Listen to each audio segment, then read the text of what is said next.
Hello everyone, Rare Model Reviews here, and today we'll be reviewing the P Bandai exclusive high grade 1 to 144 scale Gundam Rose. Now, this is a strange kit in the sense that this thing is built from the ground up, yet for some reason it's P Bandai exclusive, and I'm like confused as to why.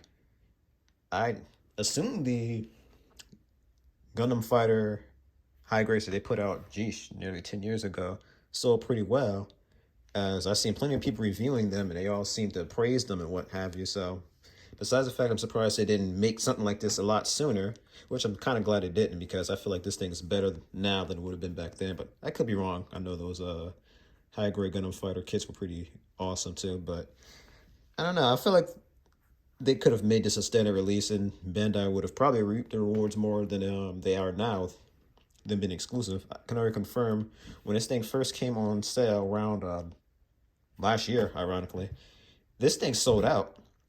I couldn't even get my hands on one of these things. I had to wait for it to come back on pre-order, which it did a few months later. And as you can see, now I'm only getting it just now, ironically, right around the time it would have went on for pre-order.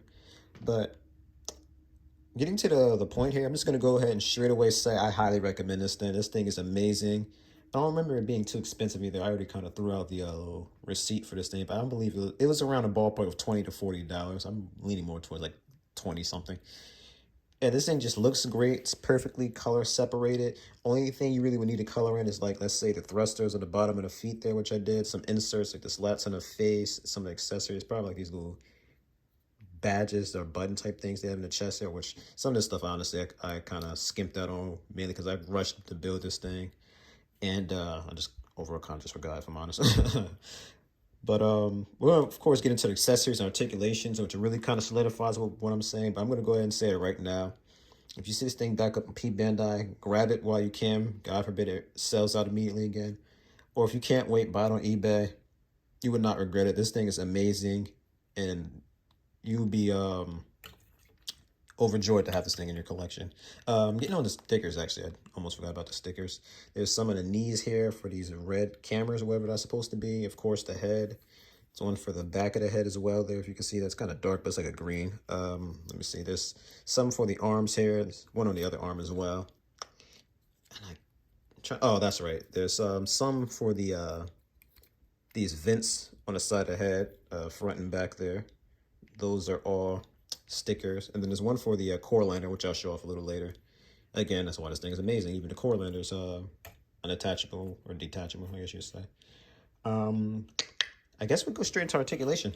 So articulation, this thing, I'm already going to say, it's incredible. Head can't quite go 360 because this stuff starts to knock into it. Like, see how the head popped off me trying to do all that. Oop. I don't think I popped the back on quite right, but there we go. So I could go front and back very well. So if you ever wanted to make the Gundam Rose cluck like a chicken, you definitely could. Look down pretty well, up decently. Can rock side to side, of course, is on a ball joint. The arms here can go 360. The other one can as well, but it gets a little restricted, this giant cloak, so I wouldn't recommend moving it too much. That, and it kind of hits into this little point here for the saber. Oops, I mean for that to pop off. I guess I'll show off the cloak now. So each individual piece of this cloak, even this part here, can move, which is very cool. The shoulder is on a bit of a ball joint, so you get some wiggle. You get it to decently move forward. Again, moving with this cloak's a little awkward.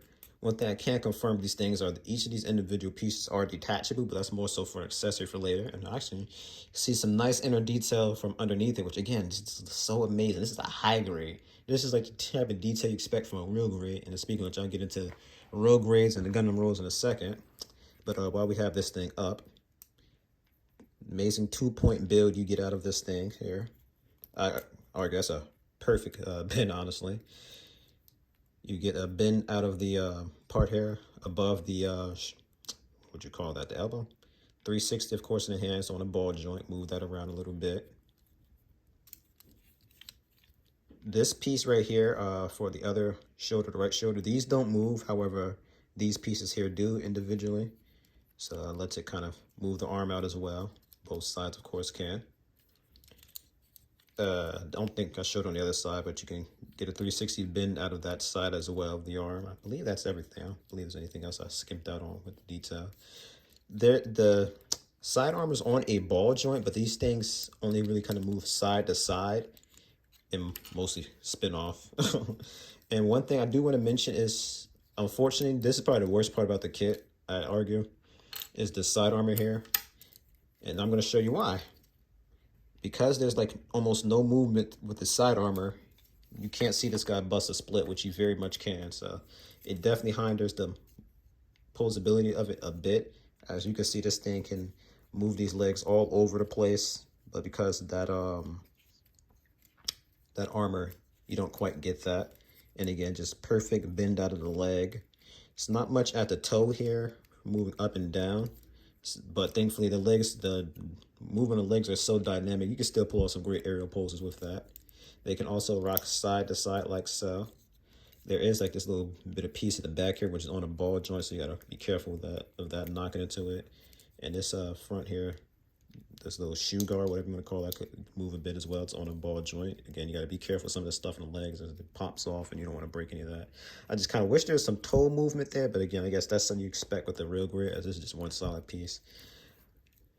Leg moves pretty much 360. There's a lot of movement in this thing. It also has one of the track type movements here. So as you can see here, the legs kind of move together. They don't quite do it as, it's not as solid because again, it's only a high grade, it's not like a master grade, but it does have that track type movement. And you can move the waist 360 again. It's on a ball joint as you just saw. Has 2 points of articulation at the waist too. It's like from the ball joint here, and as you can see, that kind of like the little ab crunch from like where the cockpit, I suppose that is. There, yeah, I guess the cockpit would be around the chest, huh? I believe that's it for articulation. The back armor is static. The front armor moves a little bit there. You can make that out. But yeah, okay, yeah, now that's it for articulation. And if you guys wonder, I'm sure you could move around the side armor. I'm not sure why you'd want to, because this thing is supposed to hold the sword in the right arm, so you'd want to cross guard it. We're going to get into accessories in a minute there. I just kind of spoiled that he has a sword. But if you know the Gundam rules, you know it has a sword. So I guess I'm not spoiling much now, am I? Now, I'm going to actually go ahead and get onto a quick size comparison with this guy before I move on. Hindsight, I probably should have brought a bigger high grade out, but I'm just going to show it off with, well, another high grade actually. I'm just going to show it off with what you guys probably want to see it with. Keep it simple. Let me see if I can stand him up a bit more taller. There we go. I think that's decent enough. So, of course, we're going to address the elephant in the room here right away. How does this thing compare to the real grade here, the real grade God Gundam? So, for starters, probably a little hard to see from this angle I have it, but the God Gundam is quite a bit taller than the rules. I blame that because the fact these aren't both high grades. I imagine if I had a high grade God Gundam, it'd be a bit more in scale, but the real grade is definitely a bit taller than it. They still do look pretty cool together, nonetheless. And I imagine for those of you who are like painting wizards, you could probably do some sort of custom where you color in some of the stuff here, maybe even etch some pieces out to make it look a bit more like a real grade. And I imagine that thing would look fantastic. But overall, they still do look pretty good together, especially since, like, you know, they're made with that same kind of art style and whatnot. So naturally, they're going to look good together and whatnot. So you, of course, will be able to utilize both these things' amazing posing ability and really pull off some nice poses with this thing. I can already say I had this thing on my shelf for a little bit, posing them off in like a little fighting pose against each other before I stiffen them out here for this review. So there you have that. And we're going to go ahead and get into the accessories now. For accessories, I'm going to get straight into it with the sword we mentioned. So first and foremost, it comes with 2 blue beam sabers here. You only get 1 sword, or should I say saber. It's called the Cavalier saber, I believe. You only need 1, but you have a second one you could use for anything, basically. So I'll let you imagine what you use that for. Now you have the saber itself, which you would do with this. First and foremost is open the cloak here. And then there's like a little notch here you can see. You just want to get those little grooves into the saber there. And you throw it right on there. And for those of you who are curious, you can close the cloak around this thing. It's just you're gonna have to kind of maneuver the sword around just right so that, you know, it's hitting a bit more and whatnot. As you see, the sword's not too long, so it doesn't touch the floor or anything. It just barely doesn't, so there you have it. So you can have the cloak closed and the sword up. But if you want to actually have the rose utilize the sword, first and foremost, you want to take out the closed fist here. And it comes with two weapon holding fists, which is pretty cool because they don't need to come with one. So that's good for if you wanted to try and see if this thing could work with another accessory. But I think it'd be easy to do this. So what you want to do with the sword is just kind of spin it out of the little peg there. Of course, it comes out. Might as well just pick it up then. I tried so hard to keep this in while I did this, but anywho. There we go. So you want to unsheath the sword there. Spin the beam saber effect piece there in there. And then attach it right into the hand, which it just plops right on in, which I love. So you don't have to take anything apart. Then again, no, I think you did have to put these hands together, actually. But voila. So now he has his saber here. And again, I just love the fact that this thing has a blue saber. I love when mobile suits have blue beam sabers. I don't know why. It just looks really cool. Maybe it's because I'm a big Star Wars fan, so naturally, you know, who has a blue beam saber? But voila. So you have that. The next accessory is going to be its rose bits. So besides the fact this was about 3 pieces you put together, they look wonderful. It's a shame they don't have one where the bits aren't blossom. I think that'd be pretty cool, but I didn't do anything to it. Like I said, it's just 2 black or gray pieces you slap together with this red piece there. I tried to color the muzzle there for the bit, but I guess my fine point markers aren't fine enough because they do not do a very good job of little tiny pieces like this where you gotta color them in. So the next accessory here is going to be this attachment point here, which you just plug the bit into it like so. And what you could do with this is you could actually go ahead and, I guess I'll lower one, push it into this little space here. You guys can make that out there for where the bits are supposed to launch out. Now, unfortunately, because it's only in this curved piece, you can't have them facing forward shooting at the bits, so you're going to kind of have to have them kind of shooting them off at like a bit of an off angle like so, although I guess you're probably better off spinning the head around like so, you know, and have them firing off the bits. But another thing I also wanted to mention that you can do with this thing because of one final accessory I actually almost missed out on. Well, technically it's not the final, but anyway, it has a hand here where it's supposed to be like pointing, like he's supposed to be pointing like rose bits go or whatever he says when he shoots off the bits. I'm pretty sure he just says rose bits actually, but anywho, so I can get the sword back in here without breaking anything. Excuse the awkward way I did that, but yeah, you can actually replace the hands like so. Put out the what's supposed to be the pointing finger here. You can actually kind of, if you position it just right, you could kind of have them get it just right there. Hand on camera, that'd be nice. There we go. You could kind of have him look like he's pulling a sword out, so I think that's actually pretty cool. So you could do that as well. But yeah, ideally, you're supposed to have him kind of like pointing like so, and have the bits coming out like that.